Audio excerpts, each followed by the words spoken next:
Unitarian Coastal Fellowship. I want to thank you for hosting us to this event, and this is a town hall with Chris Schulte, and we had invited Greg Murphy to come. He was here in Beaufort for a luncheon, and so we figured that it was a convenient time for him to just travel over the bridge to come and meet with us, but his scheduler said that he was busy. So Chris will be answering questions in his absence, and he will also answer his own questions. Okay, so what we're going to do, let me introduce Chris. Chris is going to be running against Greg Murphy for the North Carolina District 3.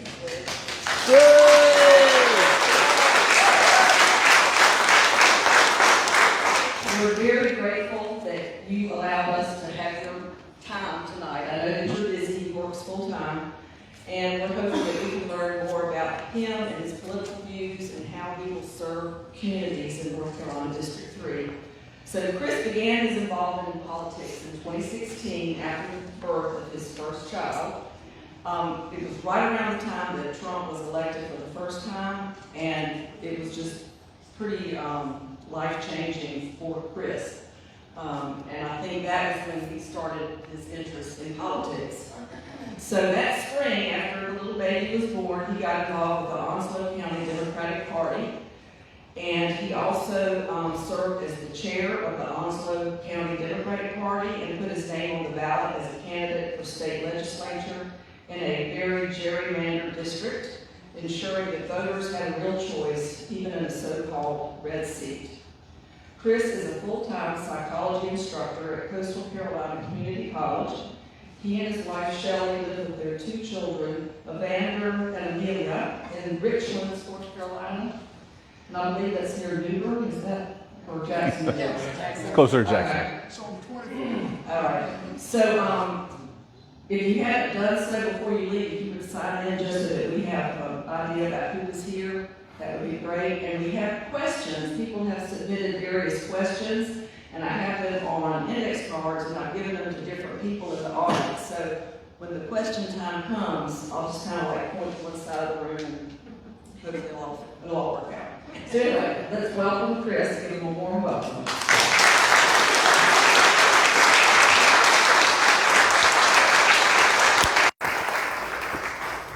Thank you, everybody. And I'm very happy that this pronounced my name correctly. It is Schulte. That many people, when they see that name for the first time, they say Schulte, or Schulte, or Shelty, like the dog. I have so many different kinds of mispronunciations of that name, but I'll not say it anymore so that way you don't get confused. And it's Schulte, pretty straightforward, like Schulte the money. That's what I'm going to use as a slogan for here.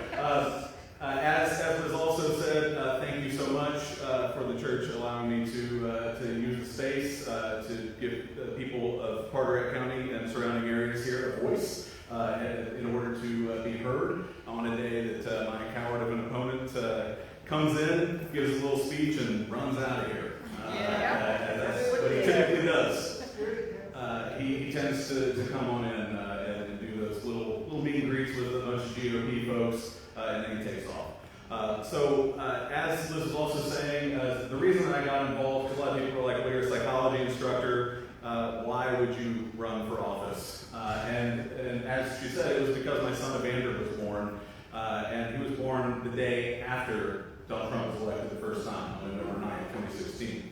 My wife was actually in labor as those results were coming in. And as I started to hear those results coming in, I became, on one of the best days of my life, petrified, horrified at what world I had brought my son into. And I decided at that point, once the results finally were counted up and we accepted them, unlike our counterparts in 2020, is that I said I have to do something. Because that was the first thing that I said to my son. That my wife had complications. She was born 6 weeks early. She had preeclampsia. And so I was the first person down in the NICU that got to hold him and do the skin-to-skin stuff. And the first words literally came out of my mouth were, "You've got to fix this." But as soon as those words crossed my lips, I realized that is not a responsibility that I can put on the next generation. I'm not dead yet. I have a responsibility to fix this. That's what I have to do. And so, as was said, I immediately went and got involved with the Onslow County Democratic Party that spring in 2017. And I became a vice chair, and I think I held all the different vice chair positions until over the last 2 years, I was the chair of the Onslow County Democratic Party. And the reason I started running for office then was because my daughter was born in 2019. Amelia was born, and that was right smack dab in the middle of, well, a huge rollback of the rights for girls and women. And I said, just voting wasn't enough before. Just being active is not enough. I have to do something more. And so I decided I was going to run for the state legislature races. And that it was very gerrymandered, that first race. It was all of Duplin County and a little bit of Onslow at the time. And then I got gerrymandered in the second time that I ran, after that COVID election. It was my first one in 2020. Then in 22 and 24, I ran in a completely different district, in which they decided to put me in an even harder district than I did before. And so my numbers actually got worse. And a lot of people, when I say that, they get this look on their face like, why are you running if you're only going to get beat badly? I'm not going to get beat badly in this race. Josh Stein got 46% of the vote here in this district. I know I'm not Josh Stein, but we also don't have Trump at the top of the table.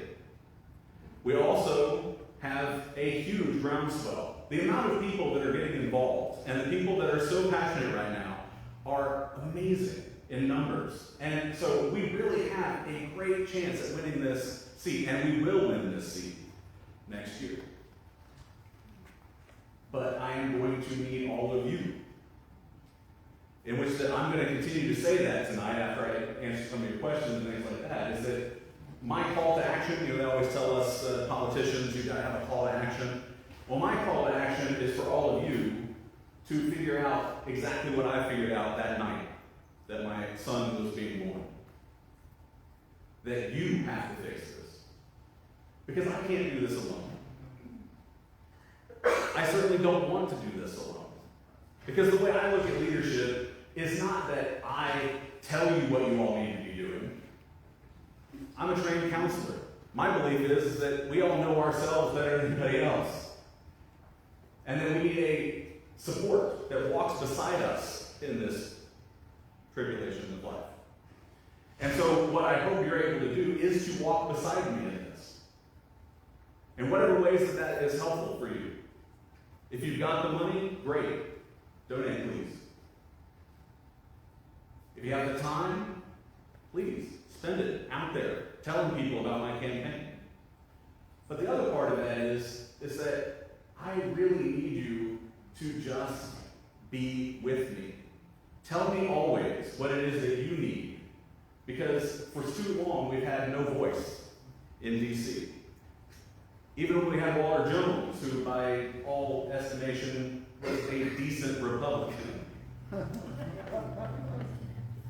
Because anything's better than what we have now.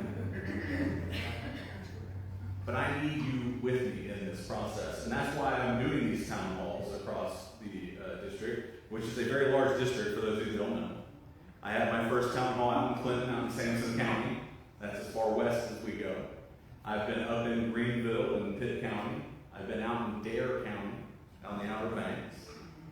Been in Jacksonville, Onslow County, which is home for me. And I'm going to continue to go places. I'm going to go to Pamlico. I'm going to go to all the different places. We have 11 counties in this very large district. And I'm going to try and be at every single one of those counties, at events, festivals, at county meetings, all these things that I'm going to try and do to hear what people want for their voice in D.C. Because this isn't my seat. This isn't Shirley Gray Murphy's seat. This is our seat. And so with that, I would love to start to take some questions.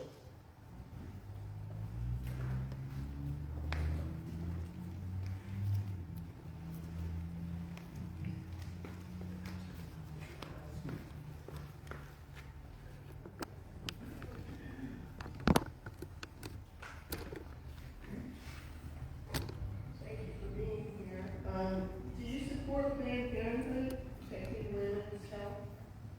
Planned Parenthood. Do I support Planned Parenthood? Absolutely. I was endorsed by Planned Parenthood Southeast in my state elections. I absolutely believe that it is so important, not just because, as there are our opponents on the other side will say it's only about abortion. That's not the only thing that Planned Parenthood does. Planned Parenthood is cancer screenings, it is health, which is abortion is health as well. But the idea is that, of course I support Planned Parenthood, and I wholeheartedly will try my best to make sure that we stop these attacks on these agencies that are just trying to do the greater good for everybody involved. So yeah, absolutely.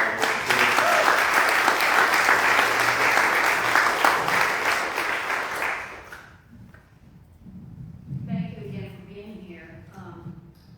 Okay, my concern is very much public schools and the vouchers.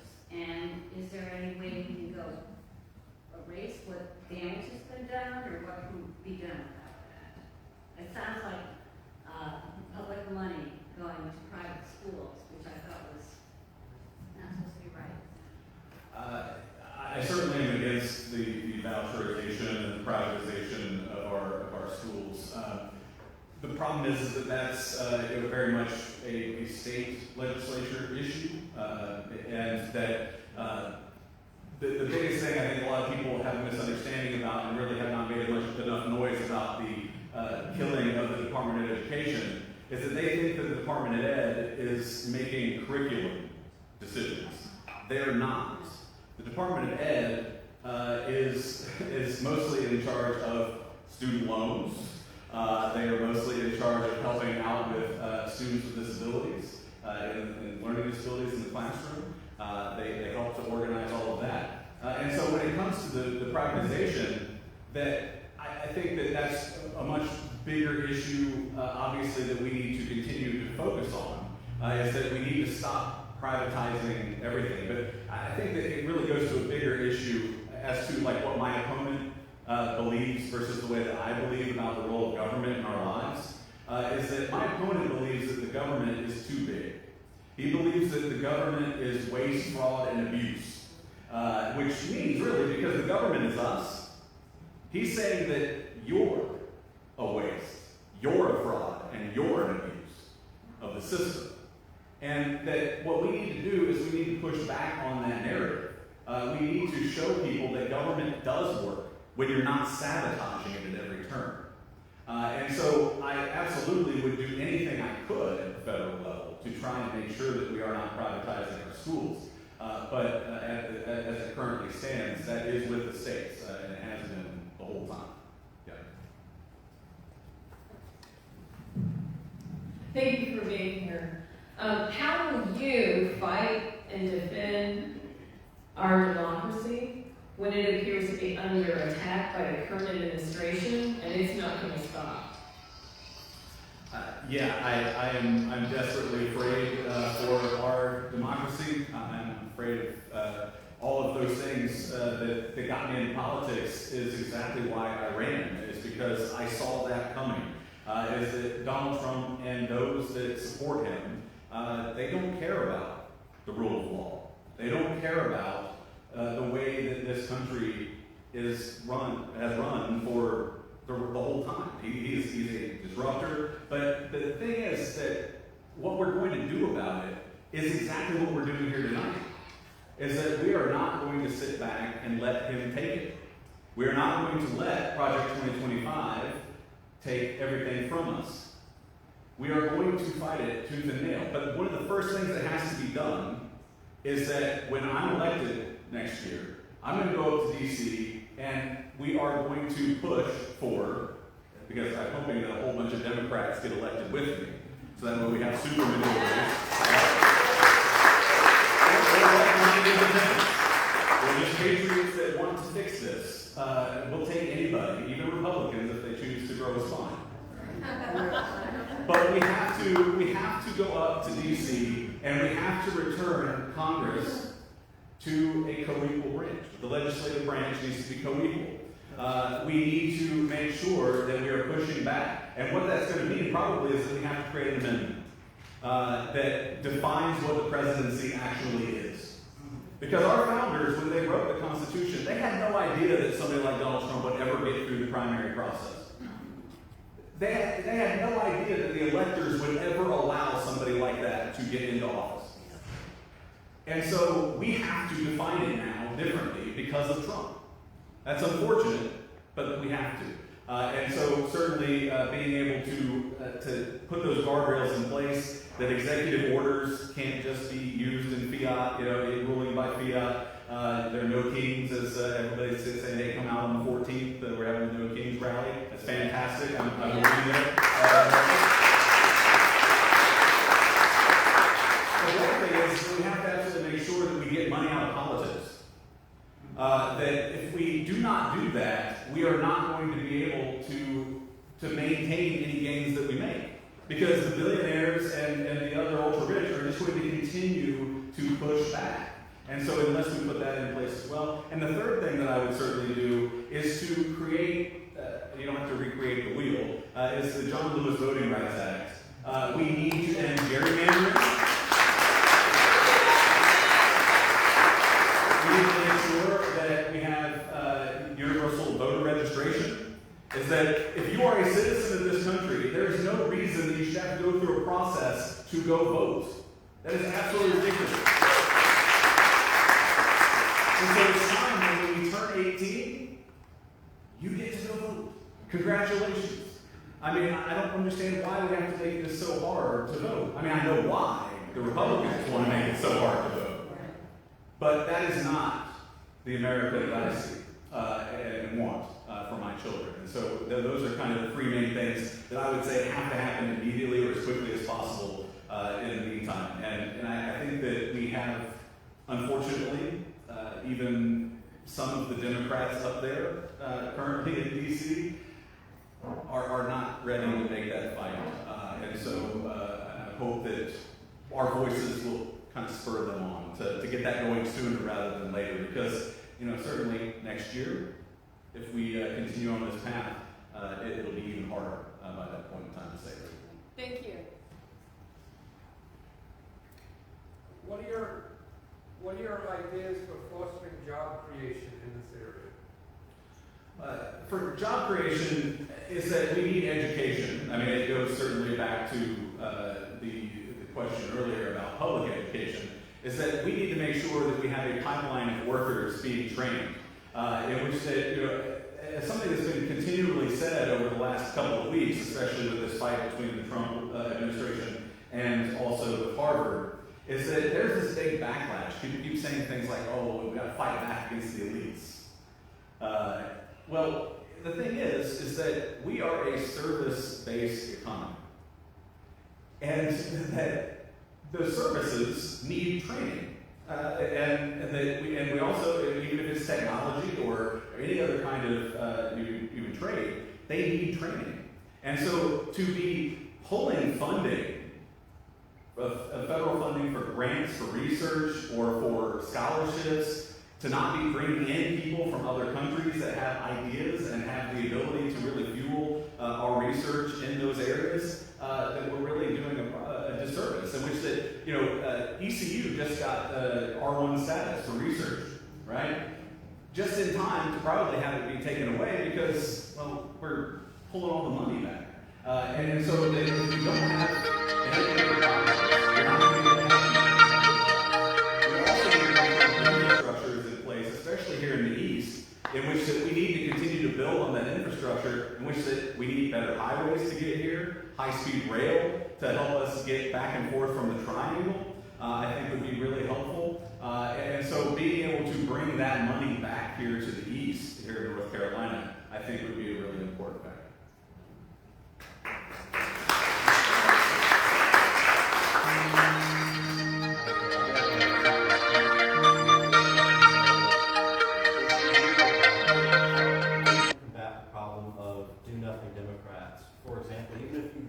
Democrats do get a sweeping majority in these midterms. For example, Senate Minority Leader Chuck Schumer and multiple Democrats in the recent debt ceiling crisis, they voted with Republicans to raise the debt ceiling. And all throughout my life, when I've seen debt ceiling crises, Republicans have fought dirty and secured many ways to pass bills when they are in the minority. So why is it a lot of people in this community feel like Democrats are nicer and will have the mentality of good trouble, while Republicans will throw dirt in your eyes? And for my second question, in the city of Moorhead, roughly around $800,000 have been sent for weapons to fund the genocidal state of Israel. Will you consider and fight that? It takes AIPAC money, so I was wondering if you could be a breath of fresh air to fight against this lobby. Yeah. As far as the do nothing Democrat idea, that I would certainly be one in which that I'm not going to worry about re-election. That I think it's time for us to, as a party, get to a point where we realize that it's not about poll numbers. That it's not about how this might sound or might not be to people, right? That it's about being able to do the work, and so. Whether or not that is to raise the debt ceiling or not, I'm not going to get into that specific issue on that. But the idea is that, yeah, we need to push our party forward. We need to actually do something. Would you be open to shutting down the government to push bills to protect Americans from the rising threat of fascist bills being put into law? That it would be dependent specific upon it, in which that we have a lot of federal workers here in our backyard, that my neighbors work at Camp Lejeune. And so when we shut that place down, there are consequences to that, certainly. Now, I'm not against using any specific tactics to be able to make sure that we can save this. But I don't believe that by shutting down the government that is the only way to get that done, okay? To your other question is that I absolutely believe that we need to rein in Israel and their genocidal behavior. Is that we need to make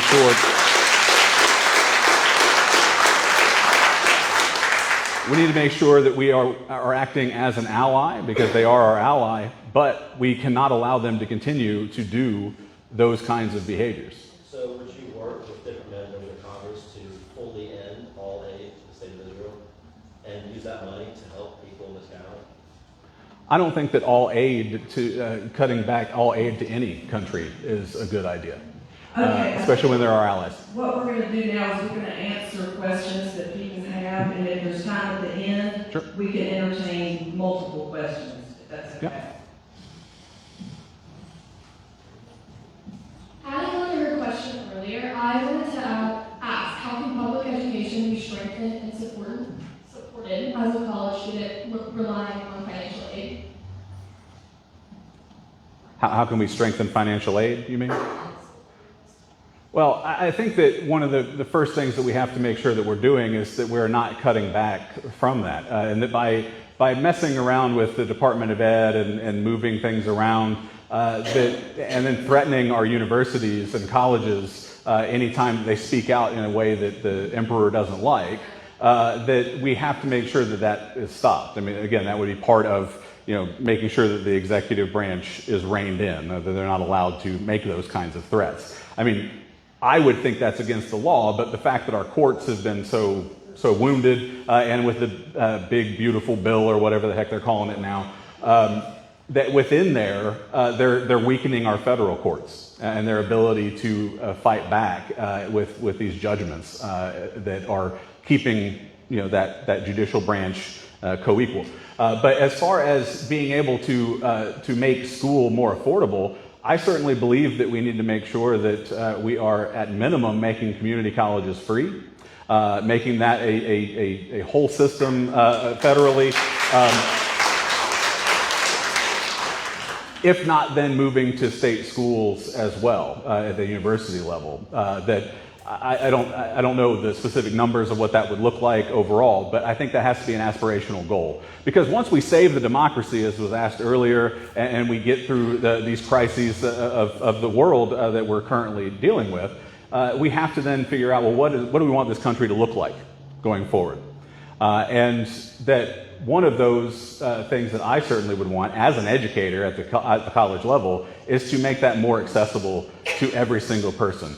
Because I truly do believe that that is the main way in which that we're going to be able to help people to rise up out of their station in life, whatever it may be, and allow people that freedom to, if they work hard enough, they are going to be able to achieve the American dream. But currently, with the costs in college, with the financial aid issues, especially around student loans, it is unattainable for many people. And so we need to make sure that that's there. As well as then, we need to roll back all these attacks on DEI, in which that, you know, my opponent loves to talk about how, oh my gosh, we need to make sure that we end DEI in our medical schools.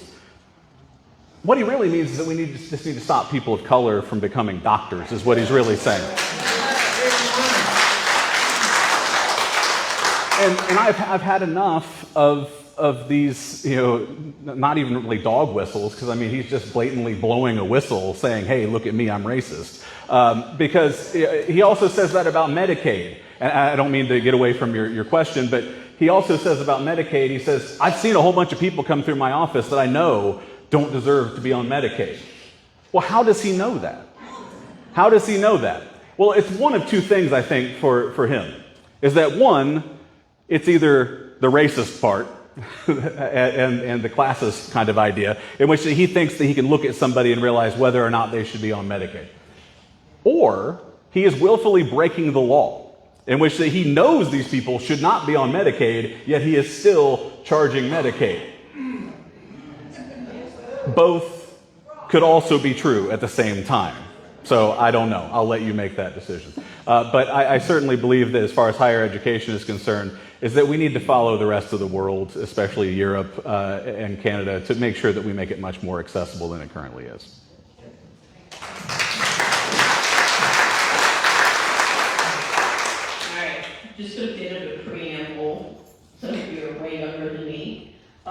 There used to be a fairness doctrine in the United States, right? And Reagan eliminated it.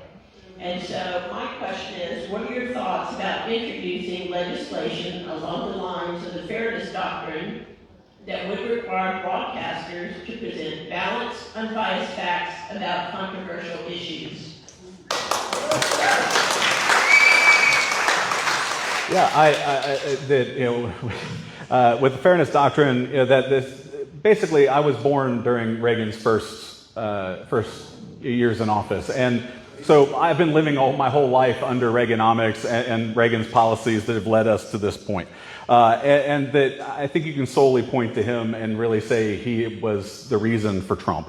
And that when we look through that lens of how Nixon certainly didn't help, but that, you know, when we look at the fairness doctrine, that we need something like that, and that the other part is that when we look at the media in general, that we do need a fairness doctrine, and that somehow we're going to have to figure out a way to make sure that social media is reined in. Because if you're going to act as media, then you are going to have to actually follow the rules like the media. In which, yes, I understand without the fairness doctrine, there really are not a lot of rules that they're having to follow anymore that are actually holding them to the standards of integrity that they should be held to. But yeah, I mean, something like the fairness doctrine needs to be reinstituted. I absolutely agree.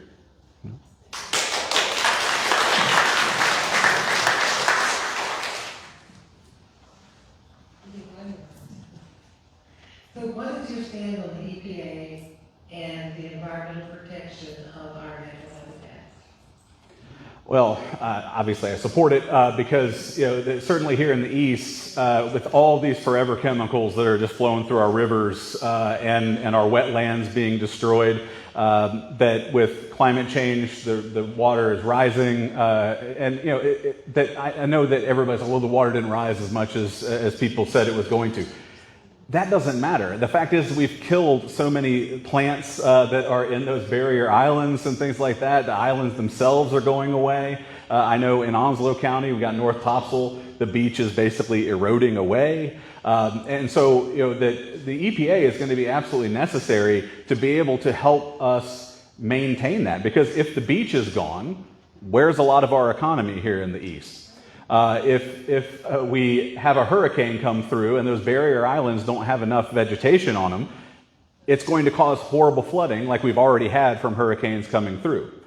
Because it seems that these storms are getting stronger, and not just wind, which that would certainly help with, but also from that storm surge. That storm surge when it comes through, and then the amount of rain that's being dropped in these storms is absolutely devastating. And also I think that another thing that's going to have to happen is that much like any time Democrats get back in power, we have to fix everything that they've broken, right? We have to spend at least 2, 3, 4 years to be able to fix whatever happened before. And so then it seems like to people that Democrats aren't doing anything. And that's frustrating because that we are doing things. We are trying to fix it. It's just that we cannot fix it fast enough for some people. The other part of that is that with the EPA, they are gutting it and making sure that all those reports have been redacted. Anything in there about environmental justice, anything that mentions gender or sex or anything else that's tied into the environment, they had to get rid of. And so the idea that we are unable to do the research that's necessary, I mean, we also got NOAA here in the East, in which that they're not able to do their work in the same ways. Our park rangers, our forest rangers, they're being laid off as well. And so it's just a continued attack and erosion of the government, and it's by design. Is that if we can make government seem like it does not work, then you're perfectly fine with it being dismantled. And I hear that from a lot of people. There are a lot of people who are like, well, yeah, the government is too big. Okay, well, yeah, we can certainly cut back in some places. But when it comes to the EPA, I mean, we've fired so many people. We have stopped almost all research on things that will save a lot of lives. And then you tie that into also then what they're doing with FEMA is that the Trump administration basically said, hey, Western North Carolina, screw you. We're not going to send it to you. I wonder why, because we've got Josh Stein as our governor. I guarantee you if that was Mark Robinson, we would have gotten our money by now. Our active military have endured water contamination and now mold-infested base housing at Camp Lejeune. What steps would you take to help them? Well, absolutely, we need to do more than Greg Murphy has been doing. Is that he loves to talk a big game. He'll go out to Lejeune every once in a while, and he'll talk about how, he cares so much about our military members. But they haven't really done much yet. Certainly that we need to make sure that we are helping those individuals with their health care. That is certainly going to be tied into VA health care, in which that we have made huge cuts to. And so what we have to do is to make sure that we are hiring back the people that we have fired. And a lot of those folks are veterans themselves. As well. And I'm not trying to steer away from what we can specifically do, but it is to make sure that we have veterans have work if they want it, if they need it, and also to make sure that they're getting the care that we promised them when they signed up. And that certainly part of that, and I think it goes to the EPA question, is that how is it that we are having our water so contaminated here in the East? It's because we have completely neglected it. In which the EPA doesn't just work on climate change. It's about our water. It's about our air. And that you're being able to just let polluters do whatever the heck they want, including our military, without telling anybody this is what's going into our water and our soil here on our base. That was completely negligent. And so we need to make reparation for the damages that we've caused, and help those people and the generations that have been impacted by that, because it's not just one generation of service members. It's their families and their children as well that we're dealing with that, and some of their grandchildren now. Hi. Just really, my next question, I want to tell you this as a tip. So about the Fairness Act, Section 230C2 of the U.S. Commerce Code and Small Business, Commerce and Small Business, is a section that pertains to social media. Specifically, it was back in the MySpace era, and it limits. Oops.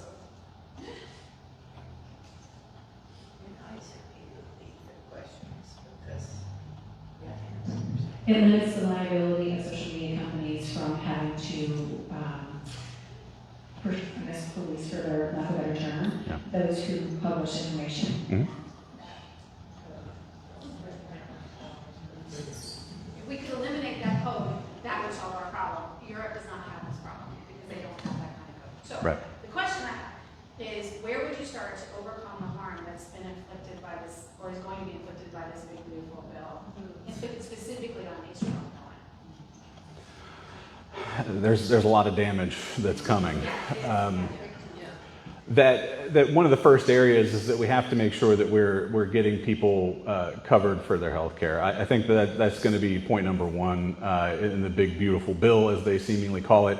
That there are different estimates from the CBO, but we're talking hundreds of billions of dollars being lost from Medicaid alone.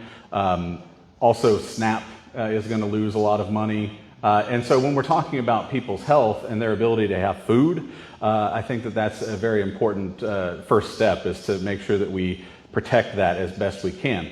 Now, whether or not that's going to get through as it currently is, I don't know. I think that we have put significant pressure on Senate Republicans like Tillis, in which thank you to all of you that have been calling his office nonstop, because I think that is working, in which that we're not going to have them voting for such as extreme kind of things, but there is going to be damage, and so the first thing you've got to do is to make sure that we reinstate those people on Medicaid. The biggest problem, I think, for North Carolina is that we have that 90% trigger here, in which that when federal funding goes under 90% for Medicaid in this state, they can kick all 600,000 of those people off of Medicaid immediately, when we expanded last year, right?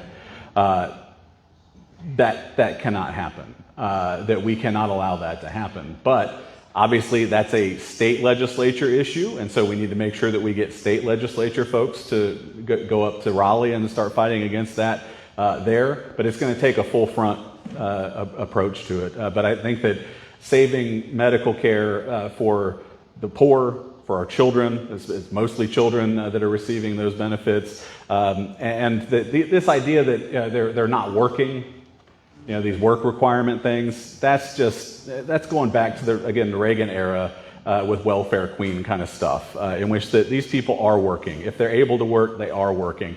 It's just that we put these ridiculous standards in there, in which that if you're working, you make a little bit too much, we're going to pull all your money. And so what kind of choice is that?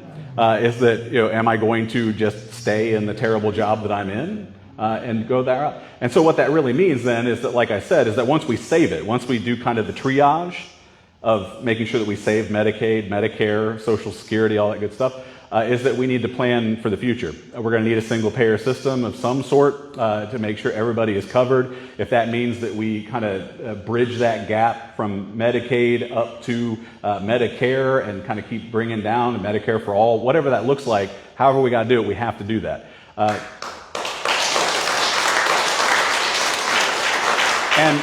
And also, we need to make sure that we are going through a process in which that we cover all health. One area that I think has been sorely neglected, and as a former counselor, I think mental health has been neglected way too much, in which that we don't cover it in the same ways that we cover physical health, which they're the same thing. Mental health is health. But the idea is that we need to make sure that we're working toward getting everybody covered with those mental health services as well, in which that we are in a crisis currently, and have been for even before COVID. A lot of people blame COVID for it, but it was already happening before then. Our suicide rates and self-harm rates for children, especially those in the LGBTQ plus population, is astronomical from where it was previously. And so we need to make sure that we are making sure that access is there, in which that can certainly come from the state governments, but also from the federal government. We can start to make sure that we have counselors in all of our schools, that we make sure that we are not privatizing in the same ways, and that we are going to fight back against that in any ways that we can at the federal level. But again, it is kind of a triage thing at first, and then we'll move to making those longer term changes. What specific policies will you address to help working class families manage the cost of goods and services? Well, first and foremost is that we've part of that process is going to we got to cut back on these tariff powers that Trump's abusing. That the other part about the cost is that we are also making sure that we are pinching those that are getting those services like Medicaid, in which that all those dollars that we put in to unemployment when people lose their jobs, all that money we put into Medicaid and SNAP, it all comes back in our economy at significantly times greater. And that's something we have to really get back to, I think, more than anything, is really just caring about each other again. And that's that with that comes a broader economic change, is that when people actually feel safe, when they feel like they can live their lives the way that they want to, then we start to see the economy boom. It's that people act like somehow that the only reason that we had a balanced budget during the Clinton years was because we just cut all these services. That really wasn't it. It was that we actually were pretty safe, that we had a lot of our needs met. The problem was that we didn't sustain it because during those Clinton years, back to the Democrats doing not so Democrat things, is that we did make huge cuts to the social safety net. We allowed the Republicans to keep that narrative going that people don't need these things. And so for everyday Americans, the cost is going to come down if we just stop with these stupid trade wars. That's point number one. But also, we will have a bigger, stronger economy when we actually allow people to do their jobs, to actually work for a living at a pay rate that is sustainable. And so the minimum wage has to be raised. We haven't raised it since before I was in college. I think we actually raised it when I was in college, in which $7.25 ain't going to cut it. And I know that it's not $7.25 in a lot of places, but in a lot of rural places it is. And so this idea that we're somehow just going to let people make the decision that they're going to raise wages for people, that's not going to happen. These folks are not going to do it. They're going to continue to try and take as much money from the poor and the working class and siphon it back up in a trickle-up process. Tax the billionaires? Absolutely, tax billionaires. I mean that goes without saying. I mean, like the concerns about Social Security is that we don't tax every dollar that people make for Social Security, because rich people have gotten this through in which they, I'm never going to have to use it. I'm not going to have to rely on Social Security myself. So why should I have to pay any taxes on it? Well, this is the thing, is that, and we see this, and I'm going to put my psychologist hat on for a little bit here, is that we see these eras of narcissism that come through from time to time. And we are certainly in one. That Trump is not the cause of that, he's a symptom of that. And that this idea that narcissism and self-focus is patriotism is disgusting. And we need to change that narrative. That people are not better off because they only care about themselves. That it is patriotic to take care of your neighbor. Love thy neighbor. It's not that hard. And so every single dollar that billionaire makes should be taxed in Social Security. If we do that alone, Social Security will be solvent for decades. What would you say would be an acceptable tax? I would have to talk to economists as to what would be the best route to go. I don't have any specific numbers for you. But the idea is that, yes, certainly more than what they're being taxed now. Because, yeah, our tax rates on income are certainly, kind of in line with a lot of other countries. But that there are so many loopholes in that tax that we don't end up seeing them pay that full share. I do, you do, but they don't because they have all the tax loopholes in that. And so whether or not that's, we've had different income tax rates of different levels up to 90 some odd %. Rich people are still going to be rich. So I'm not really worried about them. I'm not concerned about what's going to be so difficult for them because they'll be fine. If you've got $1 billion, I think you'll be okay. But the other part of that is that we need to make sure that we're going through a process of looking at how do we raise those taxes in areas that are actually going to be beneficial, because they can hide it if it's only income taxes. And so we've got to find ways to do that, and that's where it's going to come from the experts, because a lot of times people that run for office, they try and act like they're economists. They try and tell you that I have this very specific number as far as a tax rate that's going to fix everything. I don't know. I'm not an economist. I'm a psychologist. I don't know what the proper tax rate should be for people. But what I know is that we need to find a way to tax the rich more because they have been shirking their responsibility for way too long. My whole life, the whole trickle-down era has been a shirking of responsibility. That is not patriotic. That is narcissistic.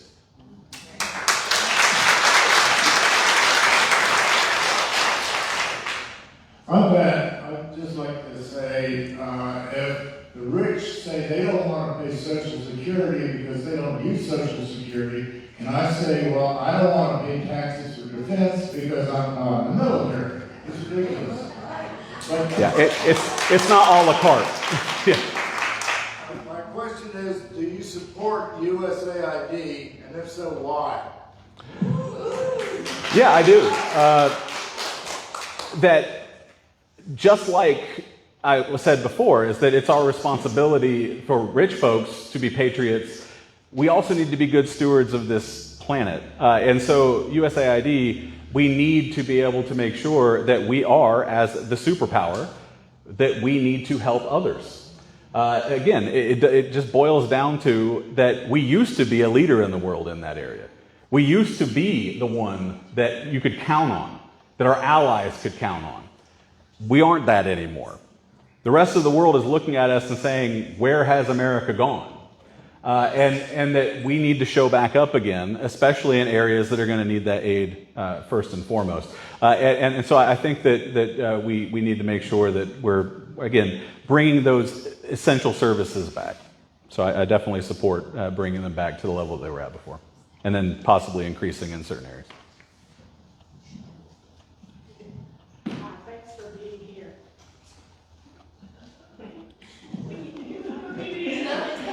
My question is, what are your ideas for decreasing income inequality?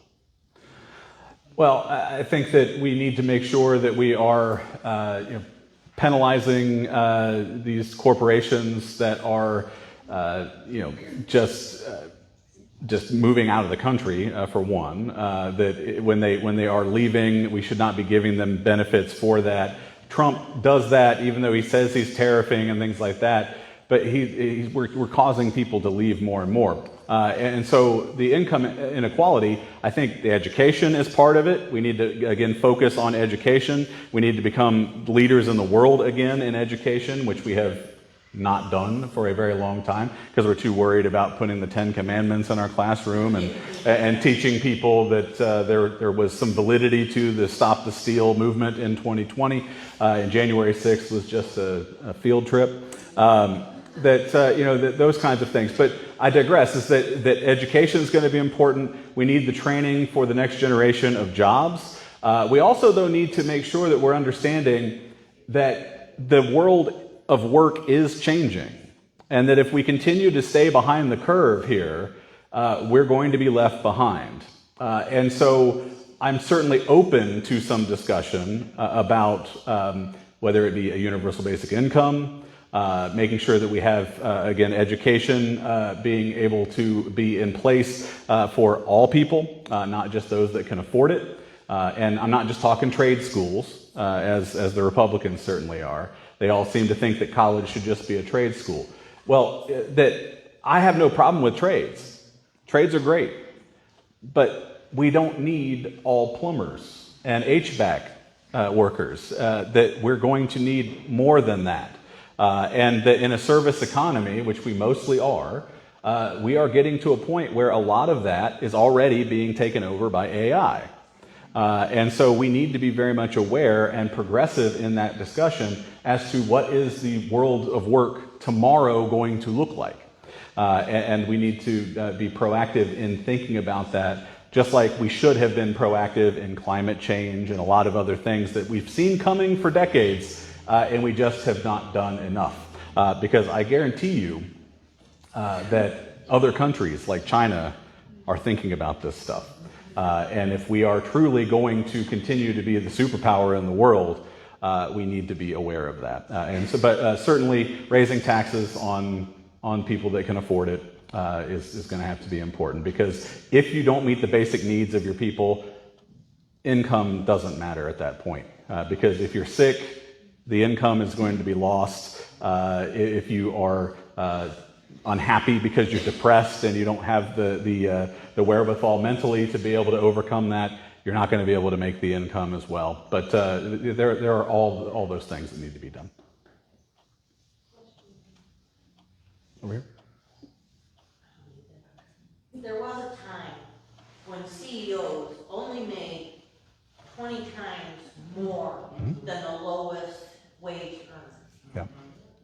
How would you be able to tax them if they gathered up all that wealth, didn't distribute it back to their employees, if their income was more than 20 times their lowest employee? Can you tax all of it? If they don't do what they should have been doing for the last 50 years? Well, there definitely needs to be some penalty for that. I mean, they always act like, and my opponent Murphy continually says this, in which that we're taxed too much as it is, and that it kills business and it kills ingenuity, and it creates a system where you're not going to do anything. Now, as a state employee in North Carolina, I can tell you that I still go to work and do my job as best as I can do it, even though I'm not paid as much. Okay, so that's BS, as you lived there. Thank you for that. But the idea is that, yes, we need to make sure that we are penalizing these CEOs that are only caring about their returns in the stock market. How we do that specifically, I'm open to ideas, because that when you start getting into corporate taxes, that starts to become murky, because there are so many of those loopholes in which because they'll call it's unearned income, or like Trump was doing, he'll hide it in loss in a building that he overvalues or undervalues, whatever works for him in taxes, that kind of thing. It's going to take a complete system overhaul. I would certainly be for a more simplified tax system. It should not be this complicated. Whether or not we can make that happen anytime soon, that's another issue, but I will definitely push for a more simplified tax system. I mean, it should not be this difficult or that easy for people to just hide their money in different places. No, it's not fair that some guy who's only making $20,000 a year pays $5,000 in taxes, and a guy who's making $1 billion isn't paying. That's not right. Yeah, I'm all for maintaining a marginal tax system. I certainly am against a flat tax. I think it's regressive. But that there does need to be a simplification of the tax code. That it shouldn't be that most of us, our taxes are very simple, but it's made much more difficult by the tax laws that are in place. And that if we don't do it right, then we get fined and we get more money and things like that. And we have to go on payment plans and things like that. And it just continues to hold us back. Rich people don't have to worry about any of that. And so if we can simplify it for the most of us, I think that that would be the easiest way to go. Now, again, whether those rates are at a certain level for certain income levels, I'd leave that to the experts at the CBO and economists to be able to tell us what do we think would be the best for the most of us, not just for a small group of very powerful people. Where do you stand on the anti-immigration legislation in the land of immigrants? Well, I think that we are a land of immigrants,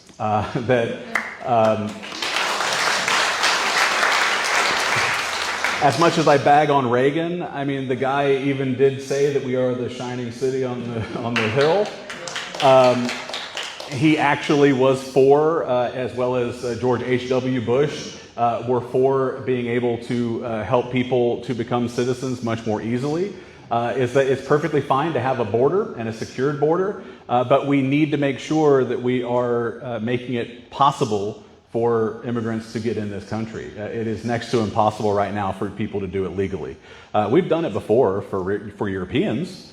We've had Ellis Island before, and so it's time for us to be able to figure out an actual immigration policy that is going to be fair for everybody. We can have a secure border, but that doesn't mean that we just keep it closed. You have to have, like I think it was Reagan that even said it, you can have a border and a wall even, but you have to have a door. And you have to have a process by which the people can become citizens of this country, because that's what built this country. And so I think that's getting lost in this whole horror show of what we're doing to these immigrants. But again, it's like that once we kind of do the triage work, the crisis work of like being able to save these people from not being like sent indefinitely to prisons in some foreign country they've never been to. They've been trying to send people over into Africa. I mean, it's like, it's unbelievable. I mean, that to commit the crime of coming across our border, to then be rounded up and sent indefinitely to prison without due process is horrible. That is so anti-American that the only reason that people are coming here is because they want a better life for themselves and their children, just like all of us. All of us are lucky enough to have been here and born here. But if you weren't, and you have a choice as to, if I had that choice, if it was whether my son had to join a gang or we all die, you're damn right I would walk thousands of miles to get my child to somewhere where that doesn't have to happen. Now, yeah, do we have to fix the system? It's absolutely broken, absolutely. And Democrats shoulder a lot of that blame too, because they haven't done it either. We've had plenty of times where Democrats could have done something. We did absolutely have a bill in which the Republicans wanted nothing to do with it, in which that Greg Murphy certainly voted against, and all Republicans certainly have continued to vote against, because they don't want anybody that isn't like them here. They want rich people, rich white people, to come here. They want these Afrikaners to come over, these that supposedly are being killed in record numbers or something, which is all just, right white nationalist kind of stuff just over there in South Africa. That it's all conspiracy theory stuff that isn't true. Kind of goes back to the fairness doctrine and being able to make sure that we actually know what's real and what isn't. As a scientist, I certainly believe that there are facts that we can verify. And you cannot verify that Afrikaners are being killed and their land being stolen from them. It's very similar to eminent domain. But back to the question is that we need immigration reform finally. It is something that we can both protect our country and our sovereignty, help people to do it the right way, as everybody tries to say. I believe in that as well. But if the right way is next to impossible to achieve, then what's the point of even talking about it? And so we need to make it an actual system that works for people, so that way they can come here and live the American dream the way that we've sold it to people my whole life and all of our lives. And Chris, I have a question. I was just sitting here thinking. Where are you? Sorry. Liz, sorry. Sorry, I could have just not used this, but anyway.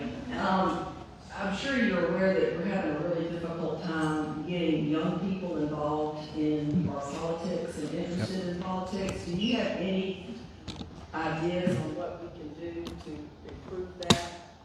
Yeah. Any magic wand you have?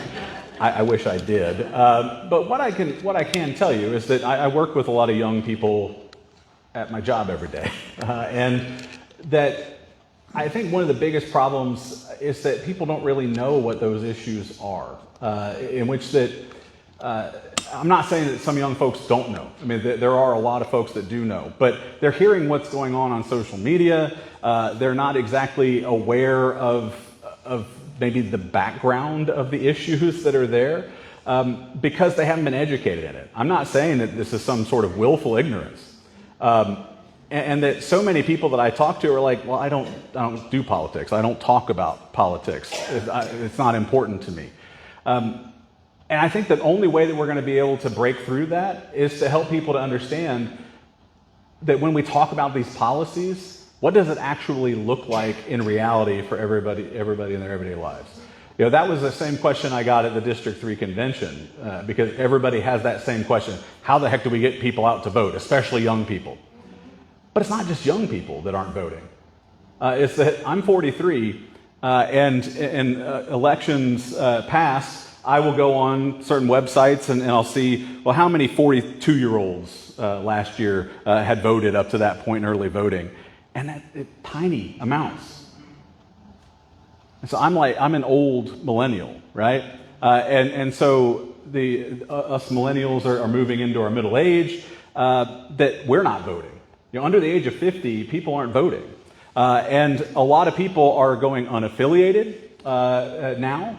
And so the unaffiliateds don't vote either in numbers very high at all. And so we honestly don't know who these folks are. And so the way that you reach folks is you meet them where they are, you talk to them about what their concerns are, and you help them understand, because I think that's something that I can do fairly well as a teacher, is to be able to break down the complex and not to use the jargon of, you know, like when I said single payer healthcare, a lot of people don't know what that is. And a lot of younger folks, especially thanks to the Affordable Care Act, they can be on their parents' insurance till they're 26. If you're 22 years old, you don't even know what insurance is and what it's about. I didn't know anything about it, right? When I was 22, I had no idea what the heck that was. I didn't know anything about buying a house or any issues that were beyond that. But what I did know was certainly when I needed medical care when I was off of my parents' insurance. But again, if you don't know what single payer is, then that's not going to make any sense. You're not going to get behind that policy.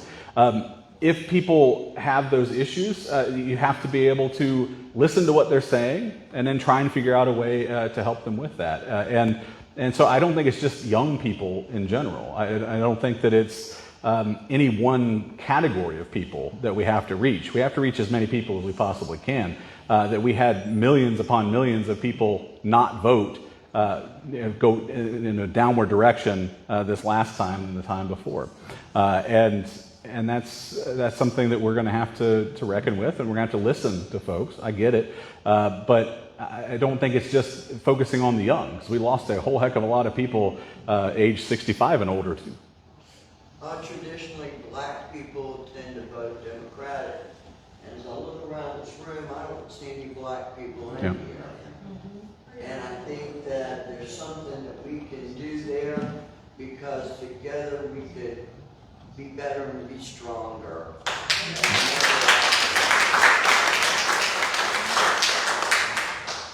Unfortunately, that is something that I've seen all across this district, whether it's in Greenville or out in Dare. It's a lot of white folks and a lot of older white folks, and that's that when you don't feel like that you're being heard, when you don't feel like that you're able to make your life any better by voting or getting involved in the political process, then yeah, you're not going to take advantage of that right that you have to do that. But I think one of the first things and we're starting to see it. I have seen a lot more people coming out to events and things that are not your traditional folks, but that it's not going to be events like this that are going to get a lot of folks to come out from different groups. Hi. What's up, Alex?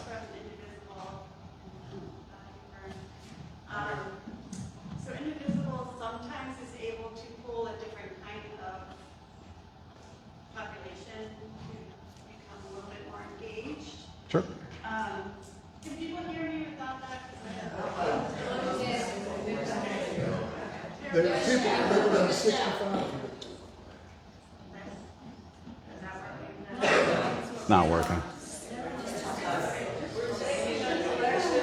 We're taking a collection for a new microphone.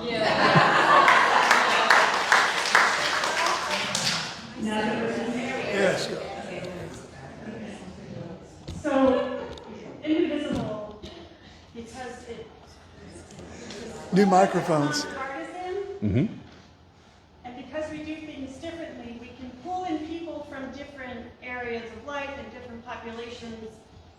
However, we have noticed that the Democratic parties tend to want to take over our space and our events, and they don't want Indivisible on the scene. Not in Cartwright County. No, that's all. However, I have a hard time as an unaffiliated voter trying to pull in other unaffiliated voters, younger generations, people of color, when the Democratic Party continues to come in and take our space and say, no, we don't want to give up our power. We don't want to let you have a voice here. We're going to keep taking over you. And it's very, very difficult to continue to hold that space. So what would you think the Democratic parties across District 3 need to hear to make Indivisible have a voice, to give us that space, to help you? And I can piggyback on that. Alex and I have been working together with some of these protests. It's like an Eastern coalition.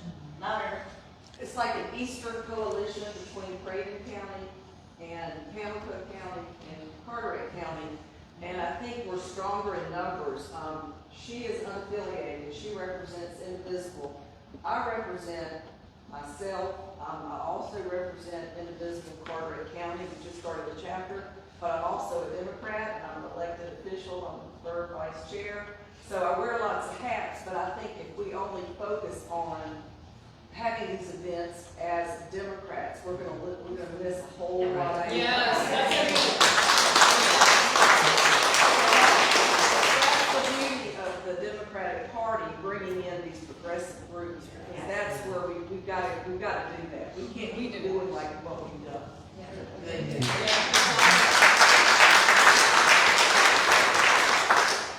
Honestly, I'm perfectly fine with everybody, like you said, in numbers. The problem is that we as candidates certainly, I'm getting screwed by both sides in this discussion, because the county parties and the state party will not support me until the primary is over, and so they won't let me speak at my own event because we had the town hall in New Bern. That was my town hall. But then the state party and the national party decided to swoop in and take it from me. Because since they were there, I couldn't speak. Some of you were probably wondering, like, why the hell is he sitting in the front row and not saying anything? That's why. I wasn't allowed to. Okay? And I'm not saying certainly, Alex, that your group in Indivisible does this necessarily, but there are some groups in Indivisible that will not allow me to speak at their events either. Because you're nonpartisan. And so where can I speak, right? Really the main way that I've been able to get through is through some of the county parties within the Democratic Party. And so that's all I can speak to on that issue. But I am not afraid of speaking anywhere, anytime to anybody about anything. I am perfectly fine with hearing any voices and having that discussion. that and in these events, it's not always necessarily a discussion. It's a question and answer kind of thing. So I'd much rather be able to have some of those one-on-one times with folks as well. And so that'd be great as well. But the thing is that for me, just trying this grassroots effort, as I am a full-time worker, I'm a parent of young children, and I'm trying to run for Congress, I get no support from anybody at this point. Until I'm the official candidate after the primary, then I might get like a, hey, let's have an event for this guy. That's it. And when people say things like, oh, well, you're running for Congress, so you've got a bunch of money coming in. No, I don't. You want to know how much money I made yesterday? I saw an Act Blue, $10. I need to raise over $3 million to beat Greg Murphy. $10 a day is not going to cut it. Okay? And I want to make that clear. I'm not complaining. I'm not saying that I have this so rough because I'm running for Congress. I made the decision.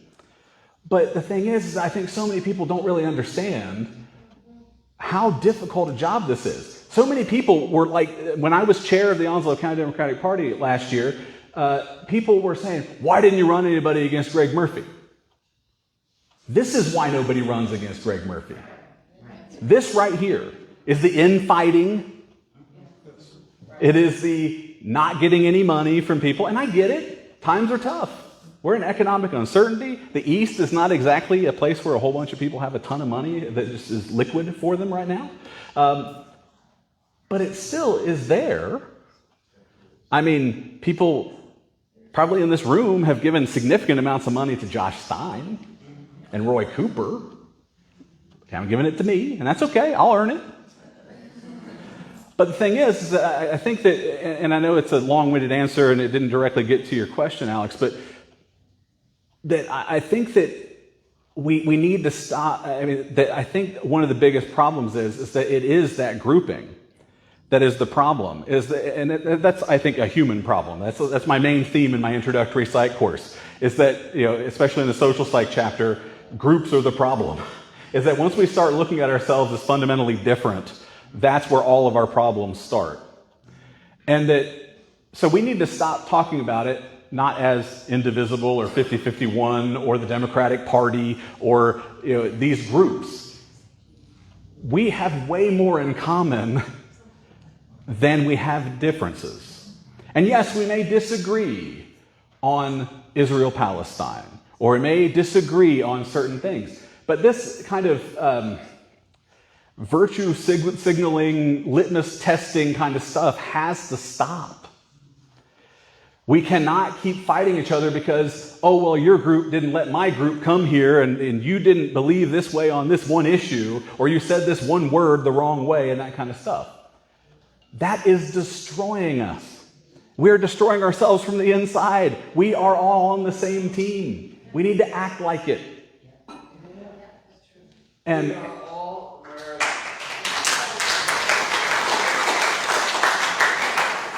I hope that people can start to connect to that. Absolutely. I've seen a few hands. You want to come up closer or yell really loud? First of all, thank you for coming here. Second, I think people get turned off by voting because the Republicans have a big, large, lying propaganda machine, megaphone, that discourages people from voting by spreading lies that elections are rigged, and Republicans have been doing that for a few years now, mainly Trump. And the young people get a lot of crap from the Republican Party. They're not getting the truth. I'm really mad about this. Because I believe the young people are thinking that it's both sides. Yeah. Republicans have been spreading that lie for many years, not just from Trump, even before Trump. They're getting a lot of misinformation out there on social media. And I think a lot of the young people don't all the great historical legislations that were passed by Democrats for this country, for the American people, for disabled, for the military, for the young people, students, okay? They don't know how much great historical legislation the do-nothing Democrats have done for this country. And it angers me that the lying Republican machine is winning, and we need to conquer that. And it doesn't take much for young kids to Google all the great historical legislations that Democrats, and sometimes Democrats alone, have done for this country and the American people. And I think that we need to voice that for our young people. And and also about immigrants. I think we also need to tell the American people that immigrants do jobs that American people don't want to do. And they also pay taxes that they don't get anything in return.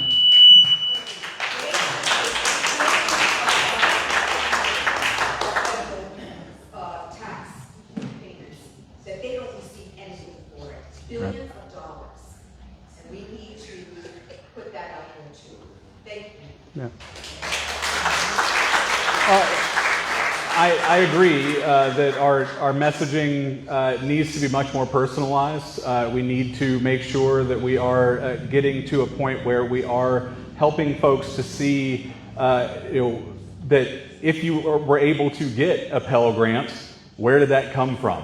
What is the Pell Grant? Because a lot of students, when they come into college, they just get it and they don't know what it is. They don't understand what it, and again, I don't even think that we need to talk about it as party. We just can talk about it as, those that are in the progressive party at the time, because the Republicans were that for a little while. And so when they flipped in the 60s, that was something that they went completely different directions. But again, it's not about left versus right. It's about up versus down in a lot of ways. And I think that we need to make sure that we're messaging that appropriately, because everybody can connect to, if I get sick, am I going to go bankrupt? If my kid gets cancer, am I going to be able to take time off of work and be able to take care of my child? These are things that I think anybody can connect to, but when you're calling it, when your kid is hungry and you call it SNAP or the CHIP program or whatever you want to call it, people, they don't know what that is. And so I really think that it is a messaging problem in which that we have let the Republicans get away with far too much. But at the same time, people have been calling them out. This is not something that has just gone completely unanswered. I think that's unfair to act like Democrats have never said anything or done anything in response. It's just that we are being drowned out because of the fairness doctrine being taken away, and that there are far more right-wing podcasts and channels and all these different areas of media in which that one of the main social media are owned by one of these fools, right? And so this is, I understand. We want it now. But this has been decades in the making. It's not going to be fixed in a couple of years. Even when I win next year, it's not going to be fixed in 2026 or 2027 when I take office. But we will make the change. And yes, I completely agree with those that had said things about Democratic leadership. They have not done enough. But we also can't just continue to sit back and say they're doing nothing at all. Because as much as I would love to say, yes, burn it down and start over again, if we had so many questions about how do we save the democracy. Well, what does that look like to you? That's the thing, is that if you want it to be what it has traditionally been as far as the structure and the norms of the government, You can't burn it down. You have to work within it. And I am on that side of it, in which I believe that as long as we have the system in place, I'm going to fight to the death to make sure that we save it.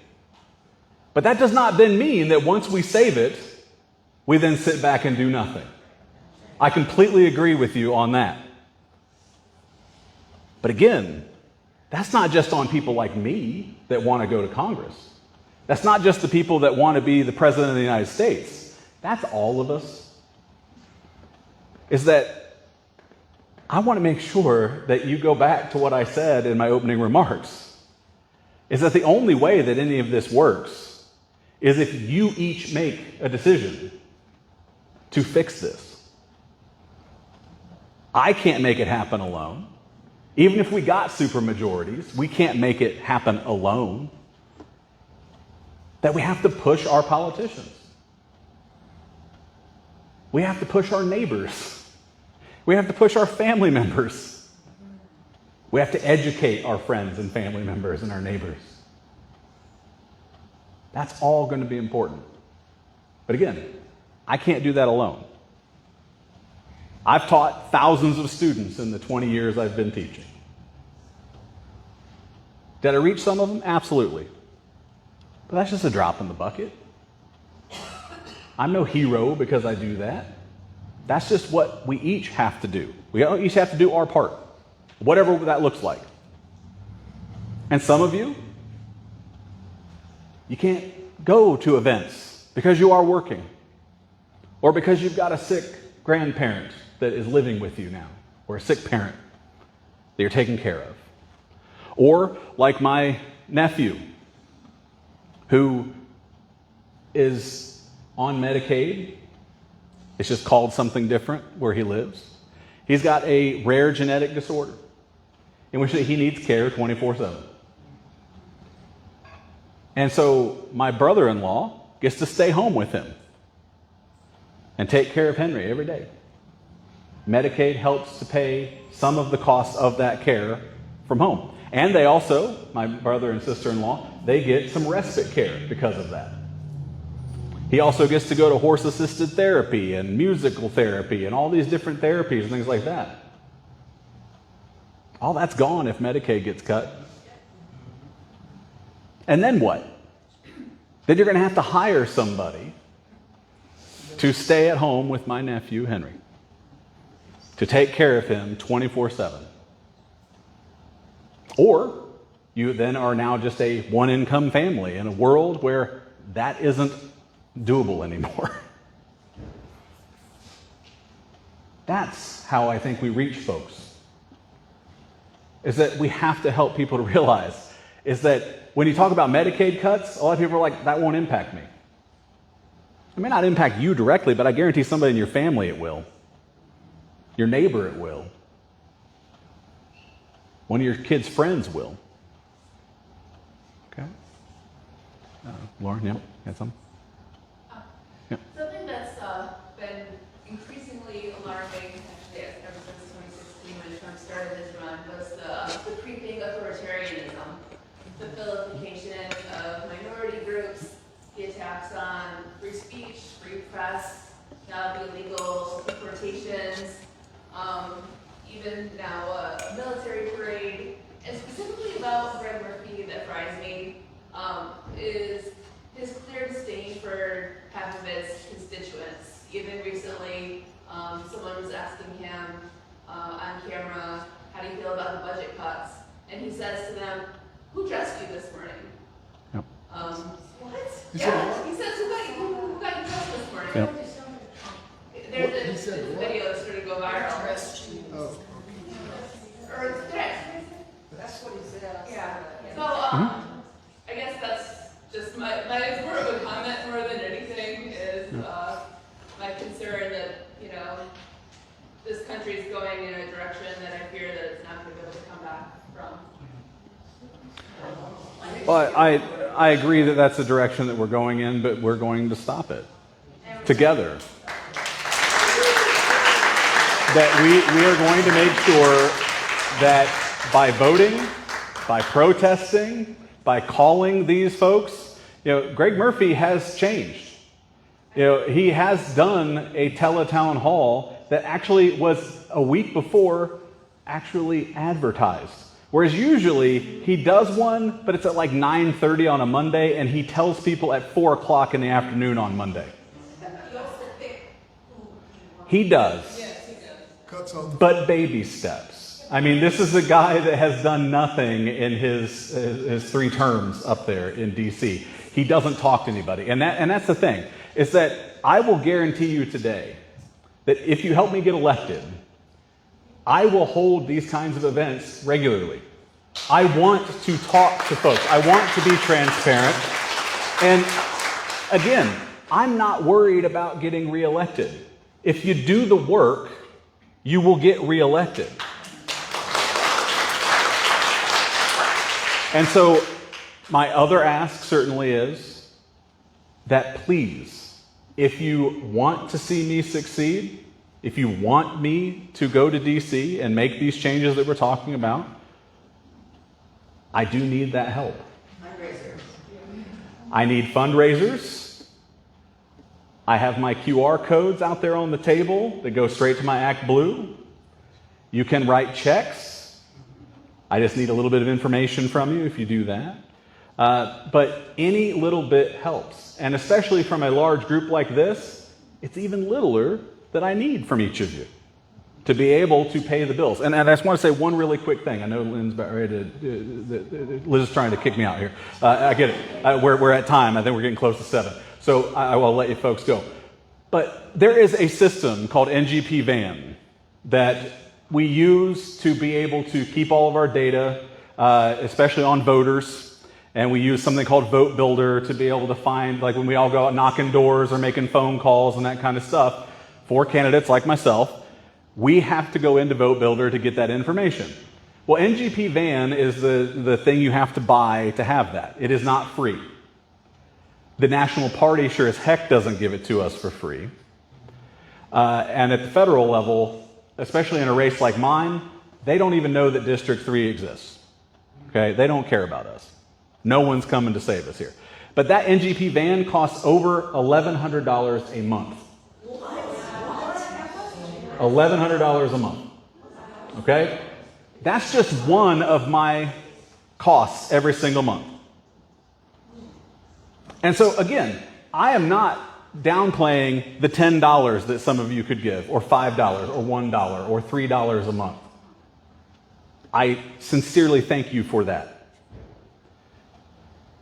But if that's all I can get from a handful of people, this isn't going to happen. My campaign is going to die before it gets moving. And so I sincerely need that help. Okay? And the financials are very important. But then if you can't, again, I'm going to need your help on the phones, knocking doors. I'm going to need all that support. But the best thing you can also do, other than give me some money, is that you need to tell people about this campaign. That when you hear people complaining about the fact that their spouse got fired from the EPA, or fired from NOAA, or their spouse couldn't get their VA care because it was a 6-month wait. Tell them why that's happening. And tell them there's a different way. And that different way is by electing people like me. I'm not the usual candidate, I know. But maybe that's what we need. It's something a little different.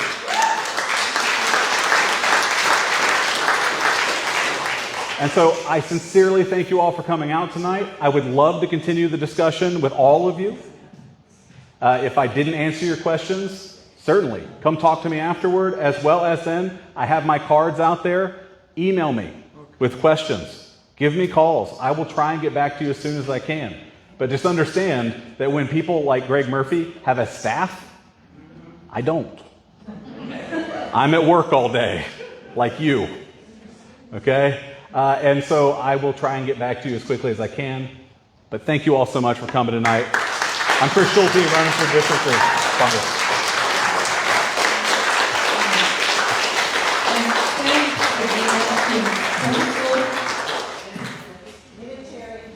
Yes, absolutely. Beautiful space, and the things that you do in this community are just amazing, and I'm very grateful. And definitely, Chris, we're on your side, Thank you, Liz. and we are fired up here for. That's right. Here, here. Thank you. Hey, okay. Okay.